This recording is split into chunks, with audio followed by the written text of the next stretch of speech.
Bishop, when we sat down in Washington, D.C., we were talking about all kind of other different things. And as a part of the conversation, I brought up what was in the news that day, and that really was the allegations dealing with Bishop Eddie L. Long. And one of the things that I said that I was concerned about was that it's already so difficult to get black men into the church, and that part of his ministry was reaching out to men. And I felt that that scandal could have a negative impact on bringing men into the church. And so we began to talk about this whole issue of what men expect from pastors, what they expect. And one of the things that I said was that I felt that black men responded to Minister Farrakhan so well because he represented black male strength. What is it about men, but specifically black men, that we respond to strength? We respond to a strong man and say, that's who I'm willing to follow. I think one of the things that I had to learn that separated me from my Caucasian counterparts is the reality that black men often come to church for different reasons than white men. And their expectation from their pastor is different. Because many black men grew up in homes where there were no fathers, went to school where there were no male teachers, lived in a society where everybody they saw up front was female.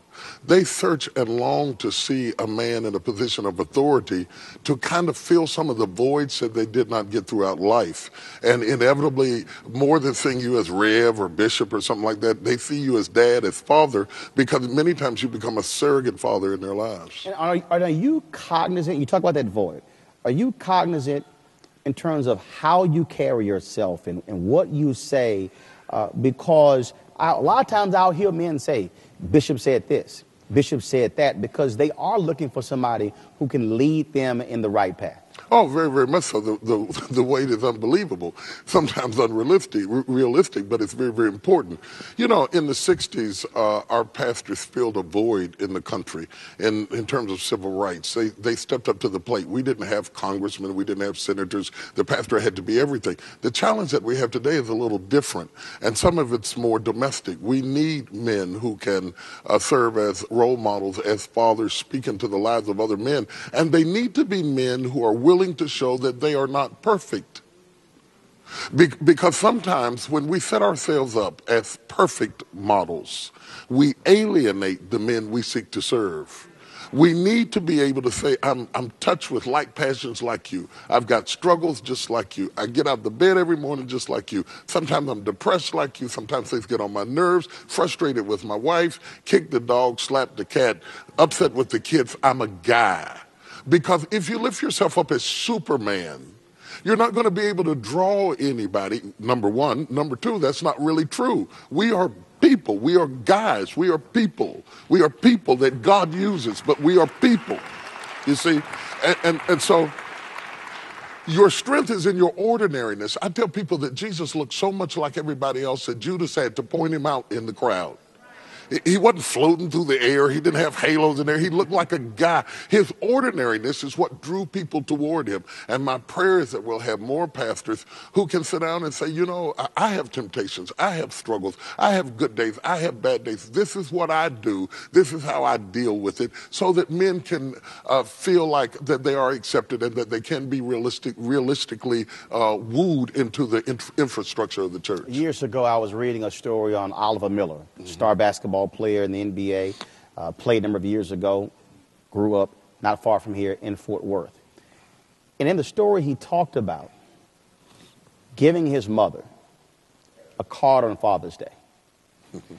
And oftentimes when you're watching television and you'll be watching the NBA draft, the NFL draft, you'll be watching a game, and all you will hear, hi, mom, hi, mom, hi, mom, my grandmother raised me.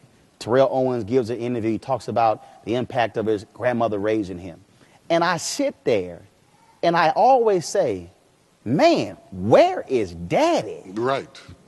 Let me tell you something. I had an incident happen here several years ago. On Father's Day, we had these boutonnieres that we were going to have handed out to the men. And one of the little kids came up to the altar here and said, you've been like a father to me. And he pinned it on me. And little by little, more and more people started pinning the corsage, they had no fathers to give them to, until I had all these corsages all over me. And they were hugging me and they were crying. Some of them were grown people. What they didn't know is that the pins were sticking in my chest, okay? They had pinned me so much that I was bleeding under my clothes, but I didn't stop them from pinning it because I knew it was an important moment in their life. I tell that story because being a father is a painful process. Being there and standing there and not running because you're tired and not running because you want to quit and not running because you're not happy every day means there's going to be some pins stuck in you. But somebody has to, having done all to stand there anyway and go through the painful process of rebuilding our families.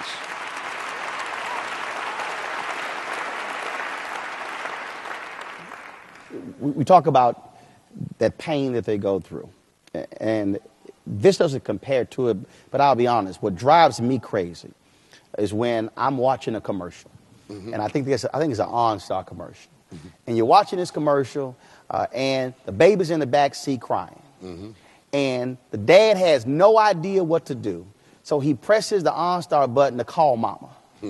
And mama starts talking and the baby stops crying. And I'm watching the commercial going, I can't stand a punk daddy.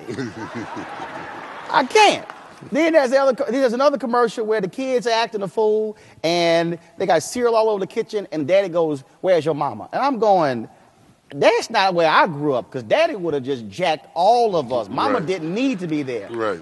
Isn't a part of this problem as well in terms of how men are presented, how they're represented? Absolutely. Well, fathers are essentially some of the most clueless folks who can't fix anything, can't do anything right. They're just Dudley Doolittles in every commercial, movie, and television show. Well, see, it's a boomerang effect. Years ago, women were oppressed for years, not allowed to vote, treated like property, beaten like children. Those women have risen to power now. Anytime an oppressed group of people rises to power, they have a tendency to oppress those who oppress them. Okay? And what we've got to do is come to a balance and an equity in our society where we're not seeking revenge. The lifting up of the woman does not require the tearing down of the man. It does not require that. It does not require that. In fact, a strong woman appreciates a strong man. You see, so I got some support on that. Yeah, it's a couple of amens in the room. Yeah. So I'm on the right track with that. And conversely, a strong man is not intimidated by a strong woman. Right. Okay. One of the problems we're having is that more times than not, we marry people at one stage in our lives that don't fit the next stage of our lives. So at one stage in your life, you needed somebody to be weak and vulnerable and supportive, and you needed to be needed. At another point, you need them to stand up and be counted.